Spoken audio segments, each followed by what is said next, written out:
नशा करू नकोस असे सांगणाऱ्या मित्राचाच राग आल्याने त्याची हत्या केल्याचा धक्कादायक प्रकार मुंब्रा येथे उघड झाला आहे। त्यामुळे नशेच्या मोहापायी तरुण मुले खून करण्यासही मागे पुढे पाहत नसल्याचे समोर आले आहे। हत्या करण्यात आलेल्या मेहताब याचा मृतदेह 9 जून रोजी मुंब्रा आंबेडकर डोंगरावर सापडला होता। त्यानंतर मुंब्रा पोलिसांनी या खुनाचा उलगडा केला असून या आरोपीला अटक करण्यात आली आहे।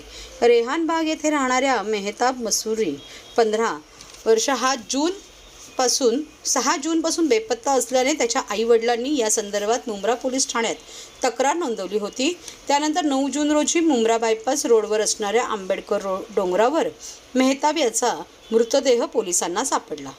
पोलिसांनी या संदर्भात तपास केला असता मेहताब मंसूरी याची मुंब्रा देवी येथे राहणाऱ्या 23 वर्षाच्या फैज सुलतान मलिक याच्याशी ओळख असल्याचे समोर आले। त्या दिशेने तपास करत असताना मेहताब हा खेळायला जात असताना बाजारपेठेत फैज याला भेटल्याचे समोर आलं होतं।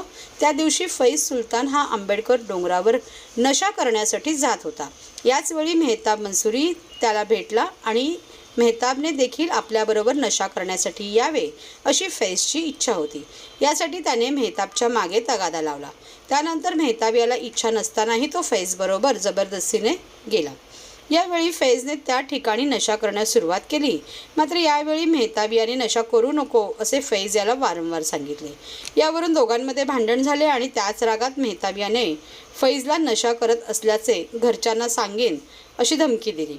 यावेळी फैजला राग आला आणि याच रागामध्ये फैजने मेहताब याच्या डोक्यात मोठा दगड टाकून त्याचा खून केला।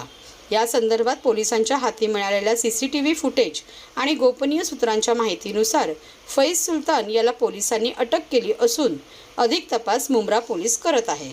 दिनांक 8 जून 2024 रोजी इसम नामे बिजुलुद्दीन मंसूरी यांनी मुंब्रा पोलीस स्टेशनला तक्रार दिली की त्यांचा मेहताब नावाचा 15 वर्षाचा मुलगा हरवलेला आहे। माननीय सुप्रीम कोर्टाच्या डायरेक्शनप्रमाणे अशा केसेसमध्ये आम्ही किडनॅपिंगचे केसेस रजिस्टर करतो। त्याप्रमाणे 363 भादेवीनुसार केस रजिस्टर करण्यात आले आणि हरवलेल्या मुलाचा शोध घेण्याचं काम युद्ध पातळीवर चालू करण्यात आलं की जेणेकरून हा अल्पवयीन मुलगा होता। एक तपास करत असताना दुसऱ्या दिवशी 9 तारखेला एक खबर मिळाली की हा एक आंबेडकर पाडाच्या डोंगरामध्ये जंगलामध्ये त्या ठिकाणी एक मुलाची डेड बॉडी मिळालेली आहे। त्यावरून त्या ठिकाणी ड्युटी ऑफिसर संपत Chavan, PI पाचोरकर, PI Davane staff गेला। त्या ठिकाणी मी सुद्धा व्हिजिट केलेली आहे आणि त्या ठिकाणी जाऊन बघितलं तर एक बॉडी डिकम्पोज होण्याच्या कंडिशनमध्ये होती। ह्या केसची बॅकग्राऊंड असल्यामुळे जे मुलगा जो हरवला होता त्याच्या भावाला त्या ठिकाणी पाचारण करण्यात आलं। त्यांनी त्याच्या चपला आणि कपड्यांवरून तो मेहताब असल्याचं ओळखलं आणि त्यानंतर आम्ही ती बॉडी घेऊन पोस्टमॉर्टमला पाठवली। दुसऱ्या दिवशी पोस्टमॉर्टममध्ये त्याचा मृत्यू हा डोक्यात झालेल्या जखमेमुळे झाला आहे असं ते मृत्यूचं कारण आलं आणि मग आम्ही परंतु आम्ही पहिल्या दिवसापासूनच हा खून असावा या दृष्टिकोनात आम्ही तपास चालू केला होता।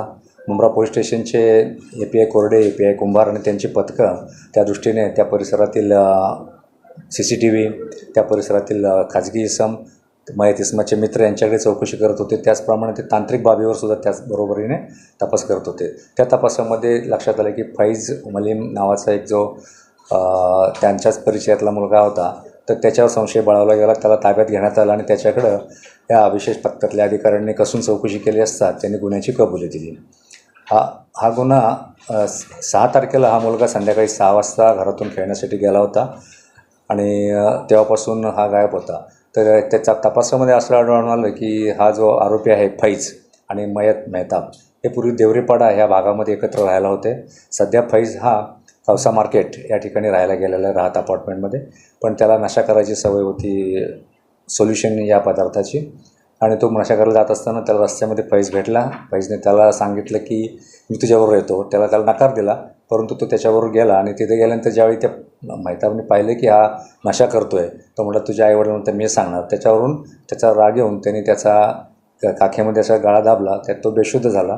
त्याला वाटलं तो मयत झाला आहे म्हणून तो त्याला आणखीन डोंगरावर घेऊन गेला। त्या ठिकाणी त्याची बॉडी टाकली आणि त्याच्यावर त्यांनी दगड मारला डोक्यामध्ये आणि तो तिथून निघून आला।